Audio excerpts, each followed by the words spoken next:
Sabe, dos 4 relatos sobre a vida de Jesus que a gente encontra na Bíblia, tem um que ele se destaca. É bem diferente dos outros. E hoje a gente vai mergulhar na estrutura fascinante do Evangelho de João. Olha só, enquanto Mateus, Marcos e Lucas contam a história de um jeito bem parecido, por isso que eles são chamados de evangelhos sinóticos, né? O de João parece que veio de outro lugar. E aí fica a pergunta: por quê? Para a gente entender o que faz de João algo tão especial, a gente precisa dar uma olhada em 3 pontos principais: o que ele conta, quem escreveu e qual era o objetivo dele com tudo isso.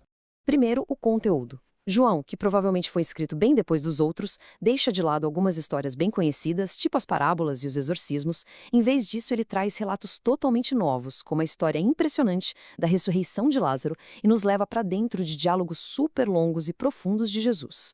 E o autor? Bom, ele não é alguém que ouviu falar.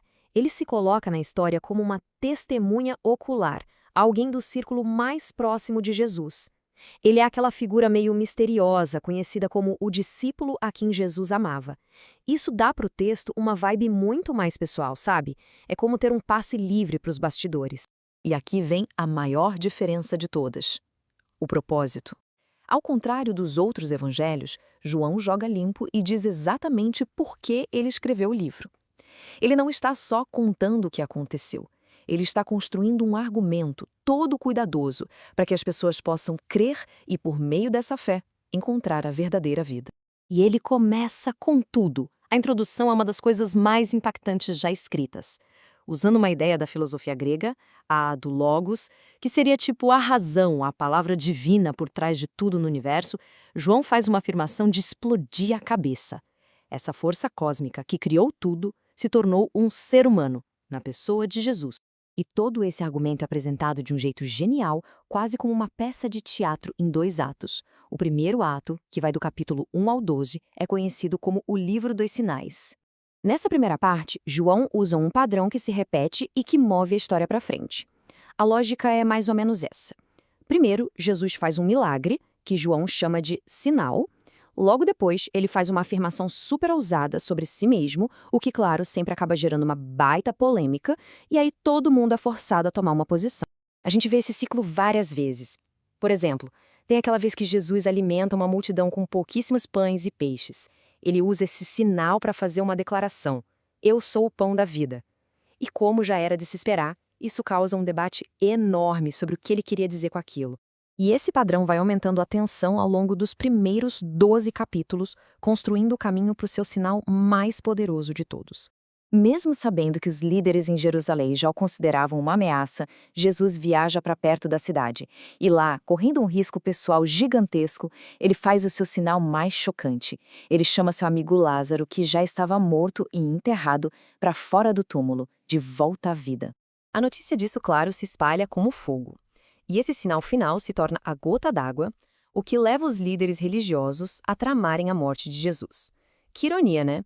O maior ato de vida é o que acaba selando a sua própria sentença de morte. E essa decisão de matá-lo nos joga direto para o segundo ato do drama.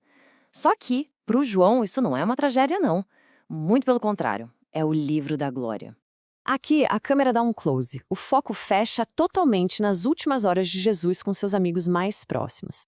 Ele tem um discurso longo, super íntimo, preparando eles para o que estava por vir, para sua morte. Nesse momento final, Jesus vira o conceito de poder de cabeça para baixo. Ele age como um servo, lavando os pés dos discípulos. Ele dá a eles um novo mandamento que não é sobre regras, mas sobre amar uns aos outros servindo.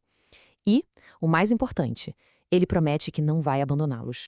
Ele promete enviar o Espírito, que é descrito como a sua própria presença divina. O Espírito seria como um advogado, um conselheiro, que continuaria a guiar e a dar força para os seus seguidores, garantindo que a missão dele não acabaria com a sua morte. Agora, presta atenção em como João muda totalmente a nossa perspectiva sobre a crucificação. É fascinante. Para João, a cruz não é o fim, não é uma derrota. É o momento exato da glória, da vitória de Jesus. Ele até usa a palavra levantado para falar tanto da crucificação quanto da sua exaltação ao céu. É nesse ato de amor total, de se entregar, de deixar o mal fazer o seu pior, que paradoxalmente ele vence o mundo. E a prova final dessa vitória? A ressurreição. João a mostra como o sétimo e último sinal, o maior de todos. É como o selo de autenticidade em tudo que Jesus disse e fez. É a prova definitiva de que o amor dele é de fato mais forte que a própria morte. Então, beleza, a gente passou por esses 2 atos, mas no fim das contas, qual é a grande mensagem? Quais são as ideias principais que João quer que a gente guarde?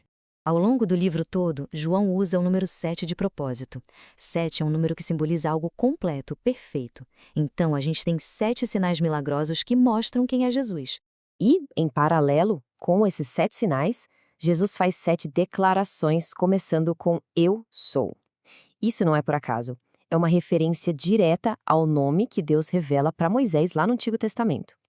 Ao usar essa expressão, Jesus não está só criando umas metáforas bonitinhas. Ele está reivindicando para si uma identidade divina de forma bem clara. No final das contas, o Evangelho de João é uma obra-prima de argumentação. É um testemunho de alguém que viu tudo acontecer, estruturado nos mínimos detalhes, que não quer só informar. Ele convida cada um a olhar para as evidências e decidir por si. Afinal, Jesus é ou não é que ele dizia ser? Então, o Evangelho de João não é só um livro de história. É um convite que atravessa os séculos, um convite para experimentar uma vida completamente nova, transformada. Isso nos deixa com uma última pergunta para refletir. Esse convite, feito há 2000 anos, o que ele pode significar para o nosso jeito de viver hoje?